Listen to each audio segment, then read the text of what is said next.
यहोवा Elyon सृष्टिकर्ता मेरा पिता बन गया। यहोवा एलियोन सृष्टिकर्ता मेरा पिता बन गया। अब तो मैं सनात हूँ, अब तो मैं सनात हूँ। दो हफ्ते पहले हम सुना था यूहन्ना पतमोस का टापू में जब उन्होंने पहुंचा, उनको तड़ी पार करके उनको देश से निकालकर उस जो द्वीप में उसको भेजा गया था। फिर भी यूहन्ना ने क्या किया, उस जो टापू में आराधना किया। जैसे प्रभु का दिन में वो आराधना करने के लिए घुटना टेका, उनका ऊपर स्वर्ग खुल गया और स्वर्ग खोल के परमेश्वर उनको काफी दर्शनों में दिखाया। उनको काफी समस्याओं में कलीसिया को सताया गया है। कलीसिया बहुत बड़ा दबाव का नीचे, लेकिन उन सारे चुनौतियों के बीच में प्रकाशित वाक्यों के द्वारा प्रभु ने यूहन्ना को बताया, इस मुसीबतों को देखे, इस चुनौतियों को देखे, तुम्हें डरने का जरूरत नहीं है। मेरे प्यारों में आज सुबह वापस आपको बोलना चाहता हूं, हालेलुया। एक परमेश्वर का बच्चा का सबसे बड़ा उम्मीद, आशा इधर मिलने वाला आशीषों नहीं है। एक परमेश्वर का बच्चा का सबसे बड़ा होप, उसको उम्मीद, इधर यीशु को पीछा किया तो मिलने वाला आर्थिक छुटकारा, इधर यीशु को पीछा किया तो मिलने वाला चंगाई, वैसे धरती में खत्म होने वाला कुछ आशीषों नहीं है। एक परमेश्वर का बच्चा का सबसे बड़ा उम्मीद, एक दिन यीशु इस धरती में राज करने वाला है। इस बिगड़ा हुआ दुनिया को बदलकर, इस बिगड़ा हुआ धरती को नया बनाकर, इस खराब हो गया वातावरण को बदलकर प्रभु ने एक नया आकाश और एक नया पृथ्वी बनाने वाला है। यहां हमें मिलने वाला सारे सुखों का एक अंत होते, लेकिन वहां मिलने वाला सुखों का, आशीषों का अंत नहीं होते। यहां का जिंदगी 60, 70, 80 साल के लिए, लेकिन वहां का जिंदगी हालेलुया अनंत काल तक हम उधर बिताने वाला है। इसलिए मैं आपको कहना चाहता हूं, यहां सब कुछ नष्ट हुआ तो भी, यहां कुछ भी नहीं मिला तो भी, हमें उधर का जिंदगी नष्ट होना नहीं है। यहां कुछ भी नहीं मिला तो भी चलेगा।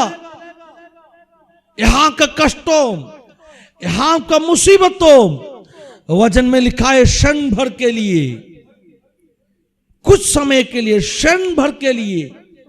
यहां का मुसीबतों सब एक चुटकी का जैसे समय में खत्म हो जाएगा, लेकिन भूलना नहीं है उधर का जिंदगी, हालेलुया, उधर मतलब अनंत काल का जिंदगी बहुत लंबा है। हालेलुया, एटर्निटी, अनंत काल, जिस काल को अंत नहीं है वैसे उधर रहना पड़ेगा। इसलिए अपना आनंद काल का जिंदगी हमें नष्ट होना नहीं है। हमें यीशु जहां हम है, यीशु के पास हमें उस जो स्वर्गवासी बनना है। इसलिए देखो, इधर कुछ भी नष्ट हो गया तो भी अब दुखी मत हो जाओ। पहले का परमेश्वर का भक्तों में इसे जिया था।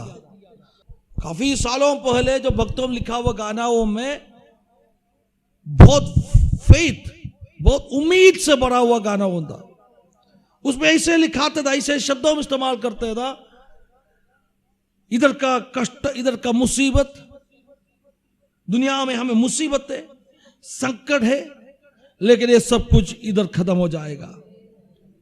मेरा उम्मीद इस धरती में मिलने वाला कुछ आशीषों के ऊपर नहीं है। मेरा आशा, मैंने आशा रखा अनंत काल का जिंदगी के ऊपर आशा रखा है। हालेलुया। इसलिए उस भक्तों में से जिंदगी बिताते था, इधर कुछ भी नहीं मिला तो भी और खुशी के साथ में जीते था। क्यों? क्योंकि उनको जानते उसका अनंत काल का जिंदगी पक्का है, उसमें सारे प्रकार का आशीष उनको मिलेगा, ये बात उनको जानते था। हालेलुया। हम भी ऐसे जीना चाहिए मेरे प्यारो। हालेलुया। इधर कष्टों को जब सामना करेगा, इधर कष्ट कठिनाइयों को सामना करेगा, इधर मुसीबतों को सामना करेगा, हमें बोलना है हम धरती में परदेशी बन के इधर जी रहे। हालेलुया। इधर का अपना वासस्थान सिर्फ एक तंबू है। एक दिन इस तंबू छोड़ के हमें जाना पड़ेगा। हम इस धरती के ऊपर परदेशी बन के जीने के लिए आया।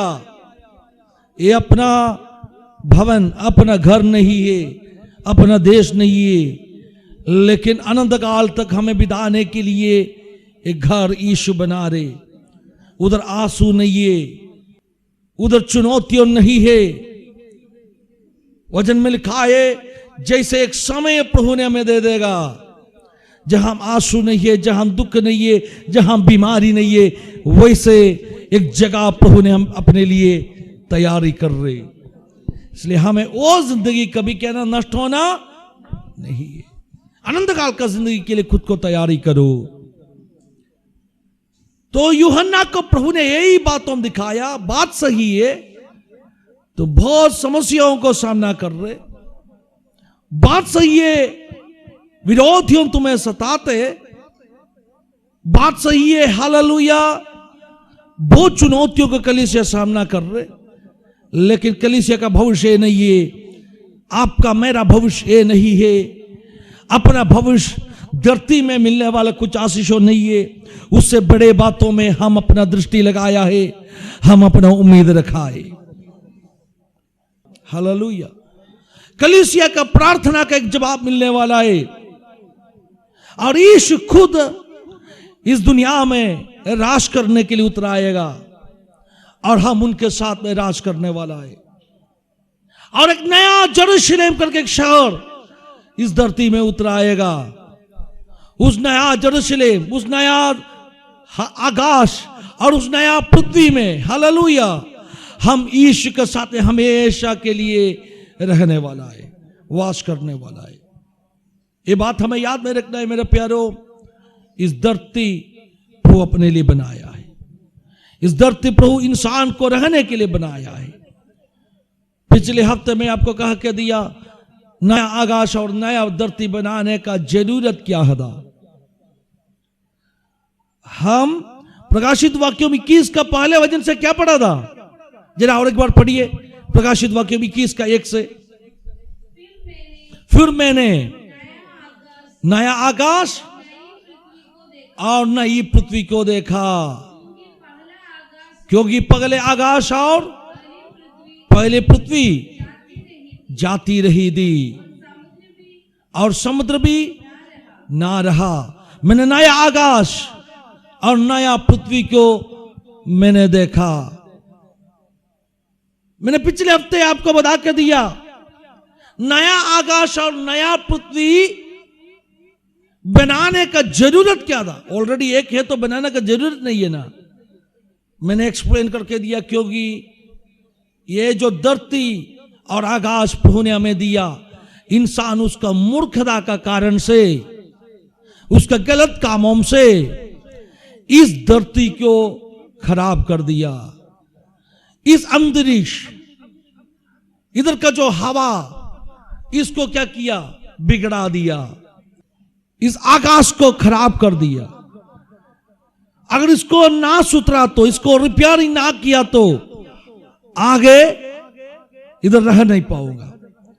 इसलिए परमेश्वर के वचन में स्पष्ट रूप में लिखा है, मैंने नया आकाश और नया पृथ्वी बनाने वाला है। हालेलुया। मैं परमेश्वर के बच्चों को एक बात बोलना चाहता हूं। धन्यवाद यीशु। अपना परमेश्वर सुधारने वाला परमेश्वर है, अपना परमेश्वर रिपेयर करने वाला परमेश्वर है, अपना परमेश्वर पुनर्स्थापित करने वाला परमेश्वर है। और God is a god of restoration. सिर्फ धरती क्यों नहीं है, हर व्यक्ति के जिंदगी में जहां कुछ बिगड़ जाते, उस बिगड़ा हुआ अवस्थाओं को पुनर्निर्माण करने वाला परमेश्वर अपना परमेश्वर। यूहन्ना को दे रहे एक बड़ा उम्मीद है, यूहन्ना तुम दुखी मत हो जाओ, मैं सब कुछ ठीक करेगा। मैंने गया हफ्ते ग्लोबल वार्मिंग के बारे में बताया था। जो आर्कटिक में, अंटार्कटिक में जो बर्फ है, आयुब का किताब में लिखा है हिम का ग्रह लिखा है। क्या है? हिम का ग्रह। क्यों? क्योंकि ये जो धरती के दोनों पोल्स में, पोलार रीजन में, दोनों ध्रुवों में इतना पानी आइस बन के, बर्फ बन के उधर इकट्ठा हुआ है। धरती के दोनों साइड में एक कैप जैसे, उसको पोलार कैप्स बुलाते। क्या बुलाते? Polar caps. धरती के ऊपर जो पानी है फ्रेश वाटर, अच्छा पानी, उस पानी का 60% कहां में? ये जो पोलार एरिया में बर्फ का रूप में, ना तो हिम का बड़ा पहाड़ का रूप में स्टोर करके रखा है। इसीलिए परमेश्वर आयुब को पूछा, क्या आयुब तुम कभी हिम का भंडार को देखा है क्या? तो आयुब कहां रहता था? सलाला में रहता था, ना तो ओमान में रहता था, गल्फ में रहता था। उधर तो हिम का भंडार देखने के लिए कुछ मौका नहीं है। लेकिन परमेश्वर आयुब को क्या पूछा? बोले आयुब तुम हिम का भंडार कभी देखा है क्या? आयुब कभी भी उसके बारे में सोचा भी नहीं है, लेकिन परमेश्वर बोला वैसे मैं बना के रखा है। That is something special with Bible. हजारों साल पहले बाइबल में लिखा हिम का बहुत बड़ा भंडार, आर्कटिक अंटार्कटिक के बारे में किसी को नहीं पता मिला था। ये जो पोलार कैप्स, पोलार रीजन में, ध्रुवों में जो बर्फ का पहाड़ों के बारे में किसी को नहीं पता मिला था, उस समय वचन में पूछा आयुब को, क्या तुम देखा है क्या? आपको जानते 60% ऑफ फ्रेश वाटर किस फॉर्म में? आइस फॉर्म में। ग्लोबल वार्मिंग से क्या होता है मालूम है? अगर ये आइस पिघल जाएगा, फिर समुद्र में पानी जल्दी बढ़ेगा। समुद्र में पानी बढ़ेगा तो क्या होने वाला है? जो नीचे का इलाका का पूरे देशों में डूब जाने वाला है। हालेलुया। इसलिए वैज्ञानिक लोग अभी क्या बोल रहे हैं मालूम है? अभी बहुत बर्फ पिघल गया है। जो आर्कटिक में, अंटार्कटिक में जो बर्फ है वो बहुत पिघल के कम हो गया है। पूरा धरती में टेम्परेचर क्या हो रहे? बढ़ रहे। मैं कुछ समय पहले ऐसे रिपोर्ट पढ़ा, इंडस्ट्रियल रेवोल्यूशन के बाद में, इंडस्ट्रियल रेवोल्यूशन का मतलब क्या है मालूम है? इसे इतना कारखाना वो आने के बाद में सबसे ज्यादा टेम्परेचर इस वर्षों में हो रहे। कुछ वैज्ञानिक लोग ऐसे बोलते 20-30 साल के अंदर ये बर्फ पिघल के समुद्र का पानी बढ़ने वाला है और सारे नीचे इलाका वो जो समुद्र का किनारा में है, सुनामी जैसे बड़े बाढ़ आके सब नष्ट होने वाले, खत्म होने वाला है। लेकिन मैं आपको बोलना चाहता हूं, परमेश्वर के वचन में इसका सबका एक सॉल्यूशन बताया है। यीशु ने क्या कहा मालूम है? यीशु ने कहा यह सब कुछ होने वाला है। लूका का सुसमाचार 21वां अध्याय में जब यीशु भविष्य में होने वाला घटनाओं के बारे में, यीशु राजा बन के राज करने के लिए आएगा, उस समय के बारे में जब भविष्यवाणियों बताया, यीशु ने क्या कहा मालूम है? अब जरा लूका का सुसमाचार 21वां अध्याय का 10 से पढ़िए। लूका का सुसमाचार 21वां अध्याय का 10 से 49 में पढ़िए। तब उसने उनसे कहा, जाति पर जाति और राज्यों पर राज्य चढ़ाई करेगा। एक मिनट, ये यीशु धरती में आने का पहले होने वाला घटनाओं में जाति पर जाति, देश पर देश, आज का जमाना में क्या होते मालूम है? सबसे ज्यादा डिवाइडेड टाइम। हालेलुया। जाति जातियों के बीच में क्या हो रहे? लड़ाई हो रही। जाति जातियों के ऊपर चढ़ाई करेगा, देश देशों के बीच में। आपको जानते सारे विश्व युद्ध पिछले 100 साल के अंदर हो गया है। वचन में क्या लिखा है? देश देश के ऊपर चढ़ाई करेगा। और आगे पढ़िए, राज्य राज्य पर चढ़ाई करेगा, बड़े बड़े भूकंप। और ये भी आप समझ लो, दुनिया में सबसे ज्यादा भूकंप, बड़े बड़े भूकंपों, वो भी पिछले 100 साल के अंदर हुआ है। Major earthquakes, hallelujah. वैज्ञानिक लोग बोलते हैं उसका कारण हम इधर अणुशक्ति का परीक्षण कर रहे, हम बड़े बड़े डैम बना के रखा है ना। साइंटिस्ट, वैज्ञानिक लोग क्या कहते हैं? भूकंप बढ़ाने का कारण क्या है? हम इस धरती के ऊपर कुछ ऐसे कार्य किया है जो धरती का संतुलन अवस्था को बिगाड़ने वाला है। इसलिए क्या ना ये सब कुछ हो रहे करके वैज्ञानिक लोग बोलते हैं कुछ भी हो, यीशु ने क्या कहा? बड़े बड़े भूकंप, उसका खबर हम सुनने वाला है। और आगे, जगह जगह अकाल, महामारियों पड़ेगी, आकाश से भयंकर बातें, जे बड़े बड़े चिन्ह प्रकट हो गए। और उसका 25वां वचन पढ़िए, लूका 21 का 25 भी पढ़िए। सूरज और चांद और तारों में चिन्ह दिखाई देगा, पृथ्वी पर देश देश का लोगों को संकट होगा, वो समुद्र का गर्जन और लहरों के कोलाहल से घबरा जाएंगे। मैं ये भी आपको पूछना चाहता हूं, दुनिया का इतिहास में सबसे बड़ा 2 सुनामी कहां हो गया था, कभी हुआ था? दुनिया का इतिहास से सबसे बड़ा नाश लाया, हालेलुया। एक तो भारत मिलकर जो एशिया में हुआ था, सही है ना, अपना बड़े सुनामी कुछ साल पहले तमिलनाडु इलाका में, श्रीलंका में, जैसे क्या बोलते हैं एशियन, साउथ एशियन देशों के में बहुत लोगों का जान लिया, वैसे सुनामी आया था। उसके बाद में कुछ साल पहले जापान में बहुत बड़ा सुनामी आया, कितना लोगों का जान लेके गया। पहले भी सुनामी हो गया होगा, लेकिन अभी हम जो जी रहे जमाने में ये सब कुछ बहुत बढ़ रहे। भूकंपों, सुनामी, वचन में क्या पड़ा? समुद्र का लहरों का गर्जन के कारण, उसका कोलाहल के कारण लोग घबरा जाएगा, हालेलुया। अभी मैं क्या बोला? ग्लोबल वार्मिंग के कारण से जैसे समुद्र में पानी बढ़ेगा, नीचे के इलाकों सब डूबने वाला है करके वैज्ञानिक लोग बोल रहे। और बाइबल में यीशु ने 2000 साल पहले बताया, यीशु राजा बनकर धरती में आने से पहले ये सब कुछ होने वाला है। और आगे पढ़िए सिस्टर। भय के कारण और संसार पर आने वाले घटनाओं के लोगों को जी में जी ना रहेगा, आकाश की शक्तियों में हिल जाएगा, तभी मनुष्य के पुत्र को सामर्थ्य और बड़ी महिमा के साथ में बादल पर आते देखेगा। आकाश का शक्तियों में हिल जाएगा। आकाश का शक्तियों में हिलने का मतलब क्या है? हाँ, आकाश का मतलब है जो अंतरिक्ष है ना, एटमॉस्फियर, हालेलुया। इस एटमॉस्फियर सब कुछ क्या ना आज खराब हुआ है। एटमॉस्फियर में अलग अलग लेयर होते हैं। सबसे नीचे का लेयर को ट्रोपोस्फियर बोलते हैं, सही है ना। और ट्रोपोस्फियर में अभी पूरा पोल्यूटेड है। आज मैं आपको बोलना चाहता हूं, आकाश का शक्तियों क्या हो गया? हिल गया। वचन में क्या लिखा? यीशु ने कहा आकाश का शक्तियों हिल जाएगा। एटमॉस्फियर खराब हो गया।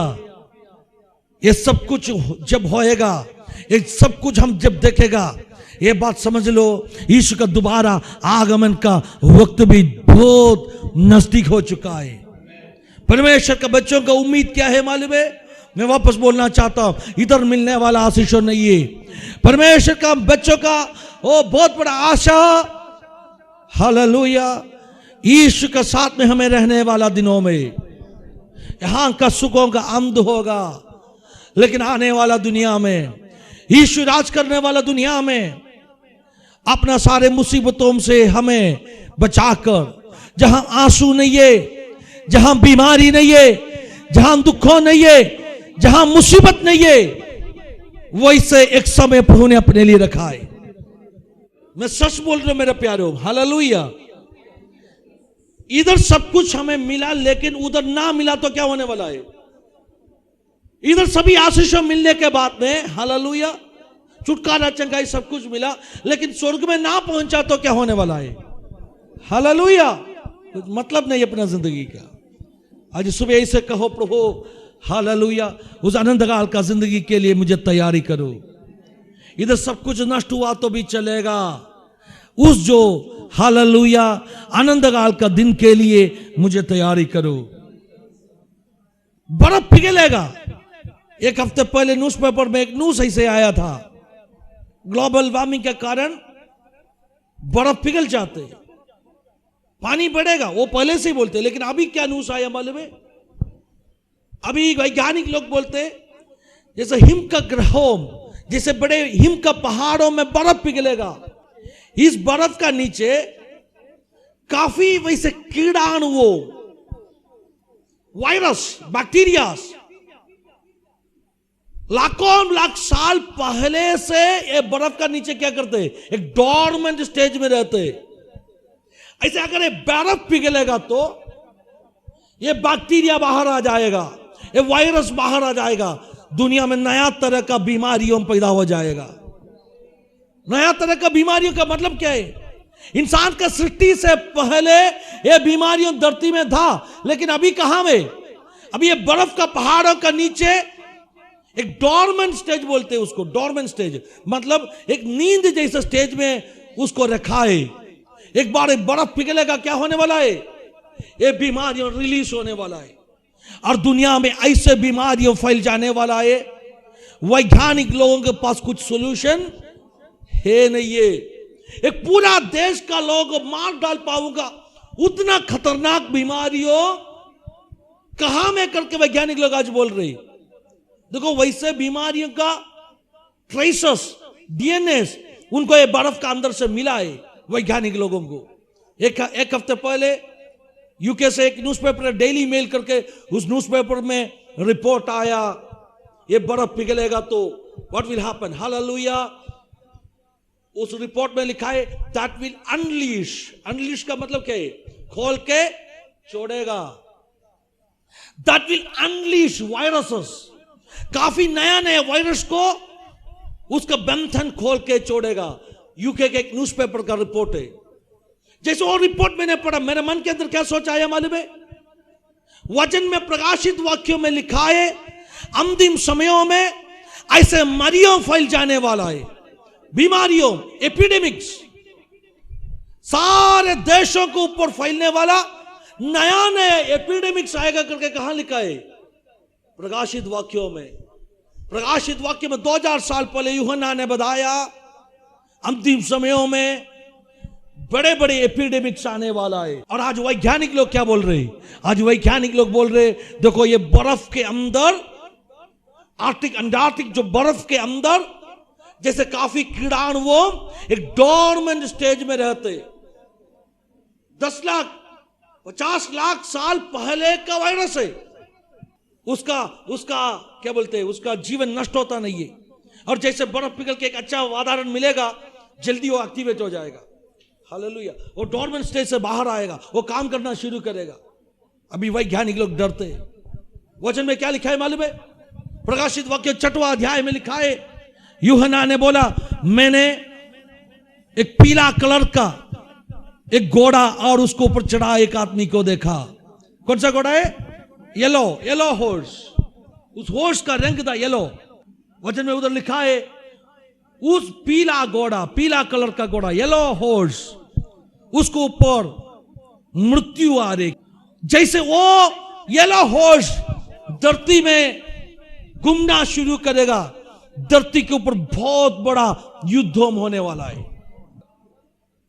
और उसी भाग में प्रकाशित वाक्य 6 में लिखा है जैसे ये येलो हॉर्स, पीला घोड़ा धरती में घूमना शुरू करेगा, काफी ऐसे मरियों फैलने वाला है, एपिडेमिक्स।